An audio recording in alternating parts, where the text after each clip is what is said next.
Allahu Akbar. Allahu Akbar. Labbaik labbaik labbaik ya Aqsa.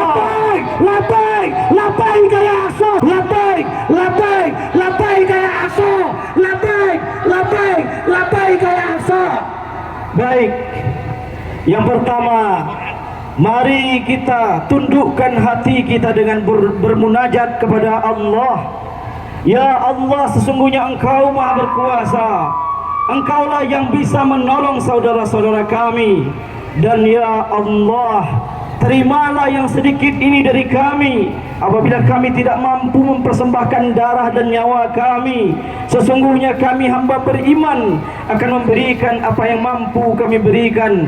Harta, doa, semua akan kami berikan sebagai tanda keimanan kami kepadamu ya Allah. Amin. Ada beberapa pesan yang perlu kita sampaikan pada kesempatan ini. Pesan yang pertama, setiap insan yang beriman kepada Al-Quran, beriman kepada Allah dan Rasulnya, apakah kita termasuk dan mau termasuk dalam kelompok ini? Amin. Maukah kita termasuk kepada kelompok yang beriman kepada Allah dan Rasulnya? Mau. Maka bukti keimanan itu adalah merasakan penderitaan saudara seiman dan seakidah. Karena Nabi menyebut bahwa orang beriman itu tidak mungkin dia beriman, tidak mungkin sempurna keimanannya apabila dia tidak merasakan penderitaan saudaranya. Orang yang beriman akan merasakan penderitaan saudaranya. Walaupun dalam keyakinan kita, orang Palestina cukuplah Allah yang membantunya. Lalu kenapa kita masih membantu mereka? Dengarkan jawabannya. Sesungguhnya kita membantu mereka bukan menolong mereka pada hakikatnya, tetapi sesungguhnya kita membantu mereka karena kita ingin menyelamatkan diri kita pada hari kiamat. Ketika Allah bertanya, apa jawaban kita? Wahai hambaku, apa yang kau perbuat ketika saudaramu teraniaya dan tersiksa? Mungkinkah kita menjawab, negaraku tidak membolehkan, orang-orang tertentu tidak membolehkan, aku hanya bisa diam seribu bahasa ya Allah? Tidak mungkin itu jawaban kita. Maka sesungguhnya kita membantu saudara-saudara kita. Pada hakikatnya kita sedang mempersiapkan, sedang menyelamatkan jiwa kita dengan mempersiapkan jawaban kelak di hadapan Allah Subhanahu wa ta'ala. Allahu Akbar.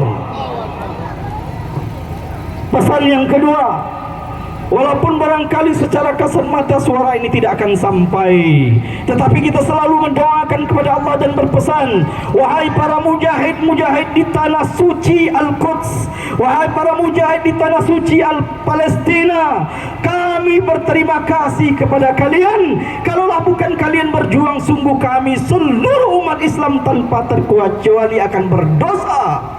Dengan adanya mereka mau mengangkat senjata dan berperang, dosa-dosa kita tergugurkan oleh apa yang telah mereka lakukan. Jangan sepelekan mereka. Sesungguhnya mereka sedang menggugurkan dosa kita. Laulahum, kalaulah bukan karena mereka, kita pasti berdosa. Kemudian kaum muslimin, saya bertanya kepada Bapak Ibu yang berhadir, mau mendapatkan pahala berjihad fi sabilillah? Mau mendapatkan pahala berperang? Mau mendapatkan pahala mengangkat senjata? Dengarkan pesan dari Rasulullah, hadis yang diriwayatkan oleh Imam Bukhari dan juga Imam Muslim. Rasulullah memberikan kesempatan itu kepada kita. Walaupun barangkali kita tidak ahli mengangkat senjata, walaupun kita tidak ahli melakukan perperangan, tapi peluang mendapatkan pahala berperang. Kata Rasulullah, man jahaza ghaziyan fi sabilillah faqad ghaza. Siapa yang mau mempersiapkan orang yang berperang di jalan Allah, sungguh dia sama dengan orang berperang. Mudah-mudahan uang kita ini menjadi peluru di Gaza sana, dan ketika ditembakkan peluru itu mengalirkan pahala kepada kita. Amin.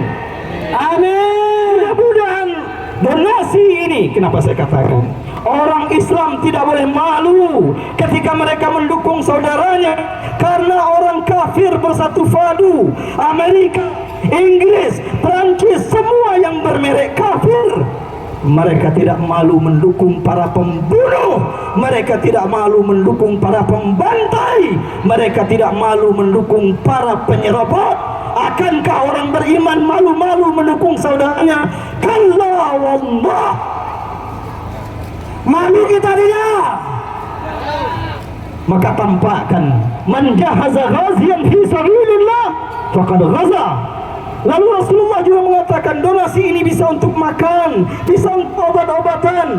Rasulullah lanjutkan, wa man khalafa ghaziyan fi ahlihi bi khairin faqad ghaza. Dan orang yang mau menyantuni, membantu keluarga orang yang berjihad di jalan Allah dengan memberikan makan, minuman, mau dia membantu keluarga yang ditinggalkan, sungguh dia akan mendapatkan pahala berperang. Dan terakhir pesan kepada kita, terutama ayah bunda yang masih memiliki anak yang dididik, saya ingin sampaikan pesan dan dengan kata baik-baik. Yang pertama membebaskan Al-Aqsa, yang pertama membebaskan Al-Quds adalah Umar bin Khattab radhiyallahu anhu. Umar bin Khattab bukan orang Palestina, dia adalah penduduk atau berasal dari Makkah, tetapi keimanannya yang mendorongnya karena dia mendengar dari Allah, karena dia mendengar dari Rasulullah bahwa Palestina adalah bumi yang diberkahi. Kemudian beberapa abad setelah itu muncul seorang pahlawan yang bernama Salahuddin Al-Ayyubi. Ketahuilah kaum muslimin, Salahuddin Al-Ayyubi bukan orang Palestina. Dia rasnya adalah ras Kurdi yang tinggal di Irak, tapi Allah jadikan orang Irak yang membebaskan Palestina untuk kedua kalinya. Jangan pernah kita putus asa, dan kita berdoa serta berharap didik anak kita dengan semangat Al-Quran, didik anak kita dengan semangat Islam. Tidak tertutup kemungkinan Salahuddin Al-Ayyubi berikutnya, Umar Khattab berikutnya dari negeri kita tercinta ini. Dengan syarat dekatkan anakmu kepada Al-Quran, dekatkan anakmu kepada Islam. Bahkan sebelum ke Palestina, jaminan yang telah Allah janjikan, negeri ini akan makmur dunia akhirat. Walau anna ahlal qura amanu wattaqau, seandainya penduduk negeri beriman dan bertakwa, pemimpinnya, para pejabatnya, rakyat-rakyatnya amanu wattaqau, pasti kami akan bukakan berkah dari langit dan muncul dari bumi. Dan itu janji yang akan kita kejar dan kita wujudkan. Mau. Semoga Allah memberkahi kita. Assalamualaikum warahmatullahi wabarakatuh.